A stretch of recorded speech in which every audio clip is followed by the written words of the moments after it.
Chào cô bác, anh chị em và các bạn. Cà tím nấu được rất nhiều món ăn. Hôm nay Bình Khuyên lại tiếp tục chia sẻ thêm một món cà tím ngon nữa. Đó là cà tím nhồi thịt sốt nước mắm. Bây giờ mình sẽ cùng bắt đầu làm món cà tím vừa ngon vừa bổ vừa rẻ này nha. Cà mềm thấm vị, thịt đậm đà, ăn với cơm thì ngon hết ý luôn.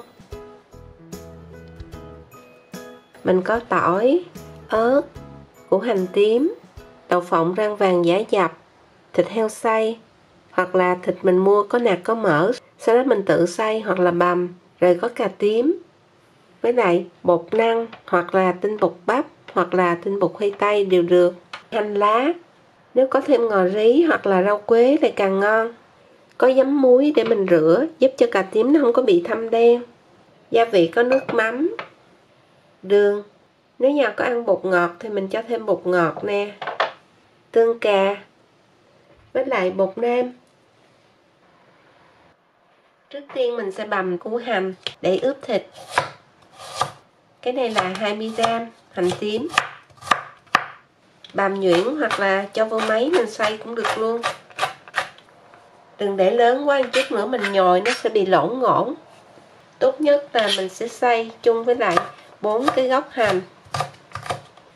Mình vẫn thường xay thêm với lại cái gốc ngò rí để cho nó dậy mùi thơm. Cái gốc ngò thường mình hay để ở trong tủ đông đó, khi nào cần lấy ra, rất tiện luôn. Anh chị em và các bạn đừng bỏ gốc ngò, hoặc là lấy cối anh chị em và các bạn giã cho nó nát thì là nát ra luôn. Nêm vào đây 1 muỗng cà phê bột nêm gà, 1 muỗng cà phê vuông đường, 1 muỗng cà phê nước mắm loại ngon.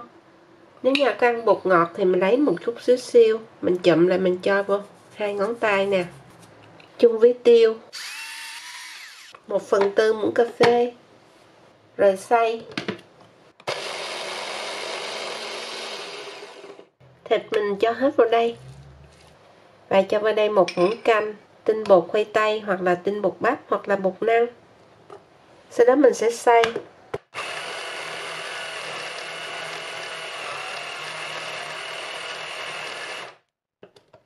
Chỉ một chút xíu thôi, chủ yếu là mình làm cho nó dai giòn giống như dạng giò sống, không cần phải xay kỹ.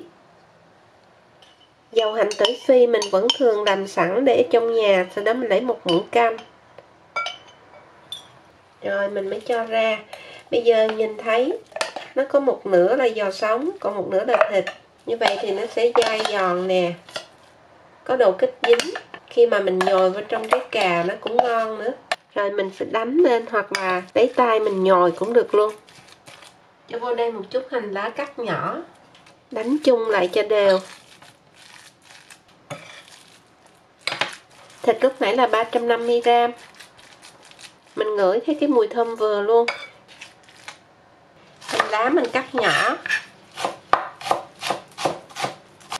Nếu không có giấm thì anh chị và các bạn cho chanh cũng được nữa, nó lại càng thơm. Đây mình cho giấm vô trong 2 lít nước, 2 hoặc là 3 muỗng canh giấm, giấm loại 5%, 1 muỗng canh muối. Sau đó cái mình quậy cho tan nè.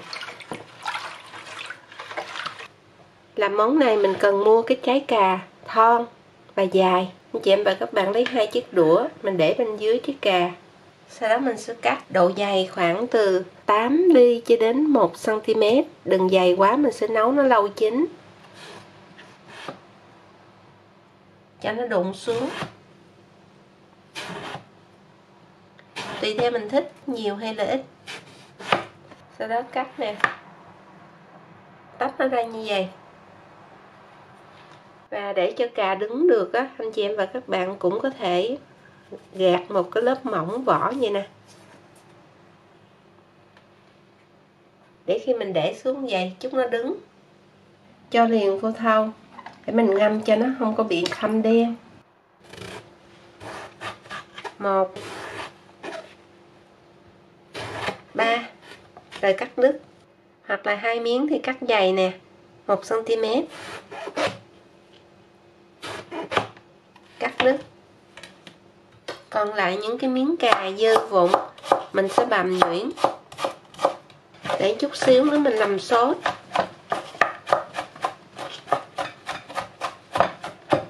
Và đừng quên ngâm luôn vào trong đây cho nó không có bị thâm nè. Tỏi ớt mình xay lên cho nhanh. Ăn cay nhiều thì mình cho nhiều nè. Sau đó mình vẩy cho hết ráo nước. Bây giờ mình nhồi vô, lấy cái muỗng cà phê đó, mình múc nè, rồi nhồi chặt nha. Mình cứ nhồi vừa phải thôi. Mỗi một miếng vậy là một muỗng cà phê thịt. Sau khi nhồi xong, mình sẽ nắm nó lại vậy để cho nó đầy đó anh chị em và các bạn. Rồi tém cái muỗng lại cho nó đẹp nha. Món này người Hoa người ta sẽ nêm với lại dầu hào, nước tương, nhưng mà mình làm cái cách này theo kiểu của người Việt. Nếu mà thích nấm mèo với lại bún tàu đó, anh chị em và các bạn cũng có thể làm nhồi vào trong thịt, nó cũng ngon lắm. Hoặc là cho dễ ăn thì mình chỉ cần 2 miếng cũng được luôn. Nấu một nồi nước sôi. Sau đó anh chị em và các bạn cho vô sửng nè, rồi hấp vô. Trong lúc hấp cà mình sẽ làm sốt. Cho vào đây 1 muỗng canh dầu ăn,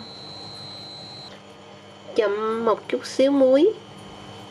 Mình cho vô, chờ cho dầu sôi. Lúc này mình sẽ tắt lửa. Trời ơi, cà nó ra hơi quá. Rồi cho hành. Mình có mỡ hành. Vớt cái hành ra mình chừa dầu lại. Thêm xíu dầu. Rồi mình mở bếp lên lại, mình phi tỏi với ớt cho thơm. Khi tỏi ớt nâu vàng, anh chị em và các bạn tắt bếp. Vớt rang nữa, để đây. Xào cà tím. Xào cho đến khi nào chín thì tắt lửa. Tiếp theo mình sẽ pha sốt. 1 muỗng canh vuông đường. Thêm 1 muỗng cà phê nữa. Nhà có ăn bột ngọt thì anh chị em và các bạn cho một chút xíu, khoảng 1/4 muỗng cà phê. Không ăn thì khỏi cho. Nếu không cho thì mình sẽ bớt đi cái lượng nước mắm. 2 muỗng canh. Mỗi một muỗng như vậy là 15ml. 2 muỗng là 30ml nước mắm ngon. 2 muỗng cà phê vuông, cái bột lúc nãy. 1 muỗng canh tương cà hoặc là 2 muỗng cà phê tương ớt. Tùy theo anh chị em và các bạn thích cho cái nào cũng được nha. Rồi cho vô nước 80ml. Mình quậy tan lên. Cho một chút tiêu.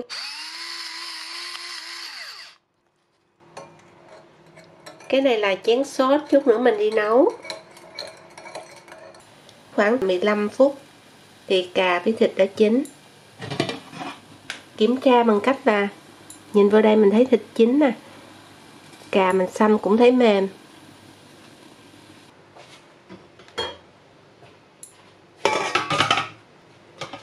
Cẩn thận mình sẽ nghiêng và đổ cái nước ra. Cái nồi nước bên dưới mình đổ ra hết rồi á. Sau đó mình mới nghiêng để mình lấy cái nước này làm sốt. Mình quậy tan. Sau đó mình cho vào đây. Rồi nấu cho đến khi nó sệt lại.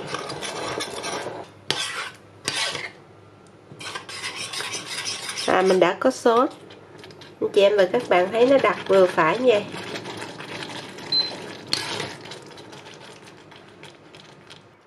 Mình cho mỡ hành, tỏi phi lên trên. Cà tím là một món ngon, bổ rẻ, dễ ăn và hầu như ai cũng thích. Cà tím nhồi thịt hấp, sốt nước mắm. Cà giữ được màu tím đẹp, từng miếng cà thấm mềm. Khi ăn thì cho chút xíu đậu phộng rang vàng giả dập lên nữa.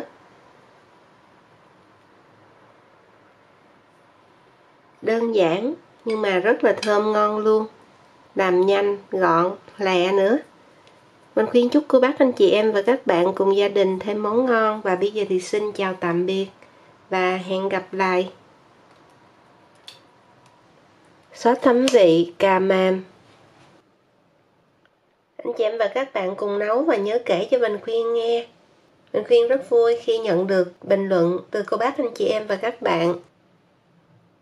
Đói bụng run luôn. Ăn với cơm là ngon hết ý luôn.